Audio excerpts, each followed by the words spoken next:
ರಾಯರ ಸೇವೆ ಅಂತ ಮಾಡ್ಲಿಕ್ಕೆ ಹೋಗ್ತಾರೋ ಅವರೆಲ್ಲರ ಸೇವೆಯನ್ನ ಕೌಂಟ್ ಮಾಡ್ಕೊಳ್ಳೋದು, ಎಷ್ಟು ಪ್ರದಕ್ಷಿಣೆ ಮಾಡಿದ್ರು, ಎಷ್ಟು ನಮಸ್ಕಾರ ಹಾಕಿದ್ರು, ಇದನ್ನೆಲ್ಲ ನೋಡ್ಕೊಳ್ಳೋ ವ್ಯವಸ್ಥೆ ವಾದೀಂದ್ರ ತೀರ್ಥರದ್ದಂತೆ. ಅದನ್ನ ನೋಡ್ಕೊಳ್ತಾರಂತವ್ರು, ಯಾವಾಗಲೂ ನೋಡ್ತಿರ್ತಾರೆ.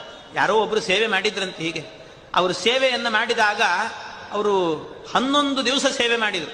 ಅವ್ರು ಏನೋ ಅಂದ್ಕೊಂಡಿದ್ರು ರಾಯರಲ್ಲಿ, ಅಂದ್ಕೊಂಡ್ರೆ ಅದು ಆಗಲೇ ಇಲ್ಲ, ಕೆಲಸವೇ ಕೂಡ್ಲಿಲ್ಲ ಅಂತೆ, ಆಗ್ಲಿಲ್ಲ, ಅಂದ್ಕೊಂಡಿದ್ದಾಗಲಿಲ್ಲ. ಸಿಟ್ಟು ಬಂತು. ಅದಕ್ಕೆ ತಿರುಪತಿಗೆ ಹೋದ್ರಂತೆ. ತಿರುಪತಿಗೆ ಹೋಗಿ ಅಲ್ಲೊಂದು ಪತ್ರ ಬರೆದ್ರಂತೆ, ನಿಮ್ಮ ಶಿಷ್ಯರು ನಿಮ್ಮ ಭಕ್ತರು ರಾಯರ ಸೇವೆ ಮಾಡಿದರೆ ಅನುಗ್ರಹ ಮಾಡ್ತಾರೆ ಅಂತ ಎಲ್ಲರೂ ಹೇಳ್ತಾರೆ, ನಾನು ಸೇವೆ ಮಾಡಿದ್ರೆ ನನಗೆ ಅನುಗ್ರಹ ಮಾಡಿಲ್ಲ, ನಿಮ್ಮ ಭಕ್ತನಿಗೆ ಸ್ವಲ್ಪ ಹೇಳ್ರಿ ಅಂತ ಒಂದು ಪತ್ರ ಬರೆದು ಹುಂಡಿಗೆ ಹಾಕಿದ್ರಂತೆ. ಆವತ್ತಿನ ದಿವಸ ರಾತ್ರಿ ತಿರುಪತಿಯಲ್ಲಿ ಶ್ರೀನಿವಾಸ ದೇವರೇನೆ ಆ ವ್ಯಕ್ತಿಯ ಕನಸಲ್ಲಿ ಬಂದ್ರಂತೆ. ಅವನ ಕನಸಲ್ಲಿ ಬಂದು ಕೇಳಿದ್ರಂತೆ, ಯಾಕೆ ಹೀಗೆ ಮಾಡಿದ್ದಿ? ಅಲ್ಲ, ಮತ್ತೆ ಸೇವೆ ಮಾಡಿದ್ರೆ ನನಗೆ ವರವೇ ಕೊಟ್ಟಿಲ್ಲ ರಾಯರು.